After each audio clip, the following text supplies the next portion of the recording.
তাহলে এখন কি ফর দিতে হবে, তাহলে দিলাম ফর, ফরের পরে কি দিতে হবে ফিগার নেম। ফিগার নেম বলতে কি এই যে আমি যার ফিগারটা লিখছি তার নামটা কি, তার নাম কি ইউনাইটেড কিংডম, তাহলে এখানে সে ইউনাইটেড কিংডমে যে বসাই দিছি। বুঝতে পারছো কথা? এরপরে কি, এরপর হচ্ছে ইনের পরে কি ইয়ার।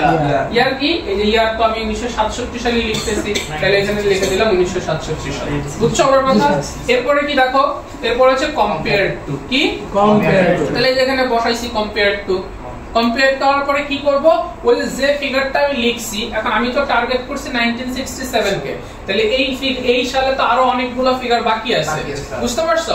তাহলে আমি কম্পেয়ার টুর আগে লিখবো একটা ফিগার, আর বাকি সবগুলা ফিগার কই লিখবো কম্পেয়ার টুর পরে। কম্পেয়ার টুর পরে কাহিনী একটাই, figure for figure name, figure for figure name, figure for figure name. একটা থাকলে একটা, দুটো থাকলে দুইটা, পাঁচটা থাকলে পাঁচটা, যতগুলাই থাকুক সিস্টেম একটাই, ফিগার ফর ফিগার নেম। শেষ। আমি কি বুঝাতে পারছি? ক্লিয়ার? তাহলে এটা গেল, এটা হচ্ছে আমাদের ফার্স্ট সেন্টেন্সটা গেল। বিস্তারিত জানতে ভিজিট করুন আমাদের ওয়েবসাইট www.global.edu.pd অথবা কল করুন আমাদের হটলাইন নম্বরে 01814 565656।